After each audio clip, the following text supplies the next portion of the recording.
One single shot, and the entire nation froze. Charlie Kirk, a rising star in conservative politics, was struck down in front of thousands of students at Utah Valley University. Panic erupted, police swarmed the scene, and within minutes, America was left asking the same haunting questions: who pulled the trigger and why? This wasn't just another act of violence. It was a public assassination, caught on camera, during a speech about gun violence itself. And the chaos that followed exposed shocking gaps in security, conflicting reports from officials, and a manhunt that's still leaving people on edge. But what really happened that day? And what does this moment mean for free speech, politics, and America's future? It started like any other campus rally. More than 3,000 students packed into the open quad, curious to hear Charlie Kirk speak. Security looked light, just a handful of officers and a few private guards keeping watch. Kirk was answering questions under a white tent branded with slogans about America's comeback. Then, at 12:20 local time, the unthinkable happened. A single shot rang out. Witnesses say Kirk jolted backwards, blood pouring from his neck as screams ripped through the crowd. Students scattered, diving behind benches and running for cover. Panic spread faster than anyone could process. And in that single moment, the event shifted from a political rally into a nightmare. But as the chaos unfolded, another mystery took shape: who fired the shot, and how did they get so close? Within minutes, Utah Valley University went into lockdown. Police officers stormed the campus, rifles raised, moving door to door as terrified students huddled inside classrooms. Rumors flew online. Some claimed the shooter had been caught. Others insisted they were still out there. What made it even more chilling were the videos that surfaced.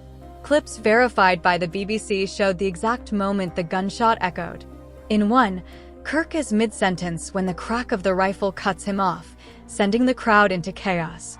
In another, his body slumps as the camera jerks away and terrified screams fill the air. Officials couldn't keep their story straight. 2 suspects were detained but quickly released, fueling suspicion that the real shooter had slipped away unnoticed.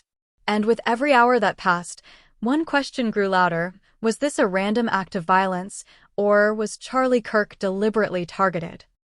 To understand why this shook America to its core, you have to know who Charlie Kirk was. At just 18 years old, he founded Turning Point USA, a conservative student group that exploded in influence across college campuses. By his early 30s, Kirk wasn't just an activist.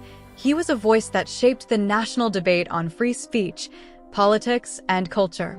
Loved by many on the right and criticized heavily by the left, Kirk thrived in controversy. He had direct ties to President Trump and often positioned himself as a defender of conservative values in spaces dominated by liberal thought. To his supporters, he was a patriot fighting for America's future. To his critics, he was a divisive provocateur. And that's what makes his death so haunting. If this was indeed a targeted attack, the motive could be tied not just to the man, but to the ideas he represented. In the days after, one detail stood out above all: how easy it seemed for the shooter to strike. Witnesses admitted they were shocked at the lack of basic checks: no bag scans, no metal detectors, no visible precautions to protect a speaker drawing thousands of people. Even reporters at the event noticed the gaps. One described how the shooter appeared to fire from a rooftop, an angle that gave them a clear line of sight. If true, it raises serious questions. How did security miss such a blatant risk? And why was a high-profile figure like Kirk left so exposed with only 6 officers for protection? For many, the terrifying thought was simple: if this could happen to Charlie Kirk, surrounded by cameras and a crowd of thousands, who's really safe? The reaction was immediate and fierce. From Washington to state capitals, lawmakers condemned what they called an attack on democracy itself. President Trump released an emotional video calling Kirk a patriot and vowing to hunt down everyone responsible. Flags across federal buildings were lowered to half-mast. Utah's governor went even further, labeling it a political assassination and suggesting the death penalty for the shooter. In Congress, anger boiled over. Some framed it as proof of rising political violence, warning that America had crossed into dangerous territory. Others mourned the silencing of a voice they believed embodied free speech. But even as tributes poured in, one fact hung in the air like smoke: the killer was still at large. And with every passing hour, the fear grew that this wasn't just a tragedy, it was the beginning of something much darker. The shock didn't stop at America's borders. Within hours, world leaders began issuing statements. From London, Prime Minister Keir Starmer called it a tragedy for democracy. Canada's Prime Minister described it as a chilling moment that echoes far beyond the US. Leaders from Israel, Argentina, and Italy all weighed in, each framing the shooting as an attack not just on one man, but on the freedom to speak openly in public. And then came the rarest moment of all. Every living former US president, regardless of party, released statements condemning the violence. For a nation often divided, this collective outcry sent one message loud and clear: what happened to Charlie Kirk struck at something bigger than politics.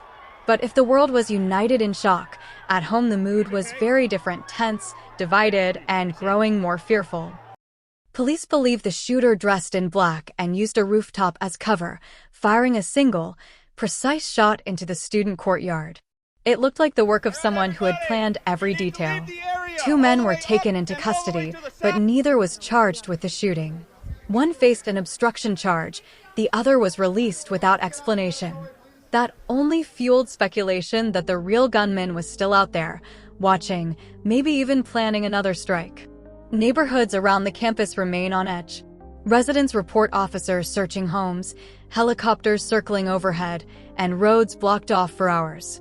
With no arrest, fear spreads faster than facts.